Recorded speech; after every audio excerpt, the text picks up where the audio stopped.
राजधानी भोपाल में एनएसयूआई प्रदेश प्रभारी ने पदाधिकारियों की अहम बैठक ली, जिसमें आगामी कार्य योजना की जानकारी देने के साथ ही युवाओं के हक की लड़ाई लड़ने का ऐलान किया।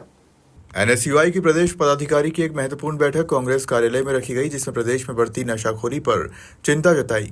बैठक में यह निर्णय लिया गया कि एनएसयूआई पूरे प्रदेश में एक अभियान चलाकर युवाओं को नशे के दुष्परिणामों से अवगत कराने के साथ ही उन्हें नशे से दूर रहने के लिए समझाइश दी जाएगी।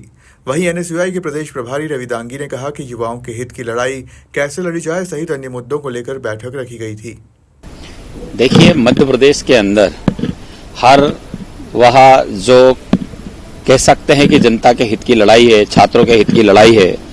आज मध्य प्रदेश के अंदर युवा और छात्र कहीं ना कहीं भारतीय जनता पार्टी जो वर्तमान में निरंतर 25 साल से बैठी है, ऐसे कदम नहीं उठा पा रही जिससे कह सकते हैं कि उनके रोजगार की बहुत ज़्यादा चिंता की हो, है ना, या ये कह सकते हैं उनके भविष्य की कोई स्किल डेवलपमेंट की बहुत अधिक चिंता की हो।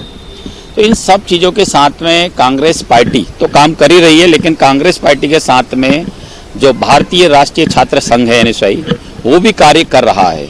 आज मध्य प्रदेश के एनएसयूआई के पदाधिकारियों जिलाध्यक्षों की मीटिंग थी और आगामी कार्यक्रमों को लेकर उनकी रूपरेखा उन्हें समझाना था और रूपरेखा के साथ में आगामी छात्रों के लिए, छात्रों के हित की लड़ाई शिक्षा के क्षेत्र में, रोजगार के क्षेत्र में, रोड पर, कॉलेज कैंपसों में और यूनिवर्सिटियों से कैसे लड़ी जा सकती है, उन सब मुद्दों पर चर्चाएं थी।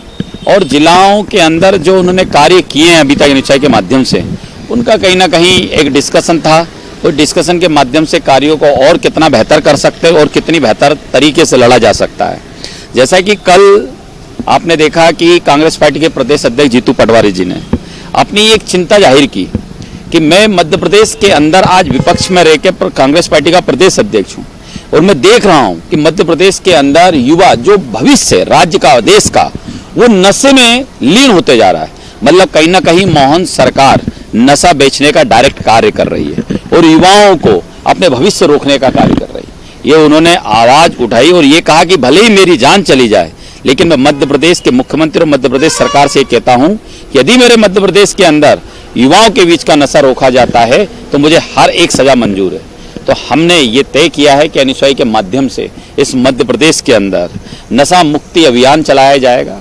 इस नशा मुक्ति अभियान के अंतर्गत युवाओं को, छात्रों को ये बताया जाएगा कि नशा से आपके भविष्य, आपके सपने किस तरीके से रोंदे जा रहे हैं, किस तरीके से रोके जा रहे हैं। तो ये गंभीर विषय है।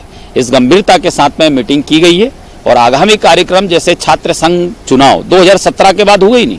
आप सोचिए कि छात्र संघ एक तरफ हम कहते हैं कि यहाँ से हर एक नींव तैयार होती है, चाहे हम कहें अधिकारियों की नींव कहें तो कॉलेजों से तैयार होती है, चाहे हम कहें बिजनेस की लाइन तो यहीं से तैयार होती है। जिसकी जो फील्ड होती है वो उसमें जाता है और वो एजुकेशन प्राप्त करता है। इसी प्रकार राजनीति भी सपना देखना, जनता के हित में कार्य करना, ये यहीं से राजनीति छात्रों की शुरू होती है। लेकिन 2017 से चुनाव नहीं होना मतलब भविष्य की राजनीति सोचने समझने की और जनता के हित में लड़ने वाली को रोकना। मैं समझता हूं कि मोहन सरकार को छात्र संगठन के चुनाव तुरंत कराना चाहिए और छात्र संगठन चुनाव करके मतलब जो छात्र हैं, जो राजनीति करना चाहते हैं, भविष्य ढूंढते हैं और जो छात्रों के हित में लड़ सकते हैं, वो चुनाव लड़ते हैं तो लड़ने की ताकत उनमें आती है। तो इसलिए चुनाव होना बहुत जरूरी है। भोपाल से उमेश यादव की रिपोर्ट।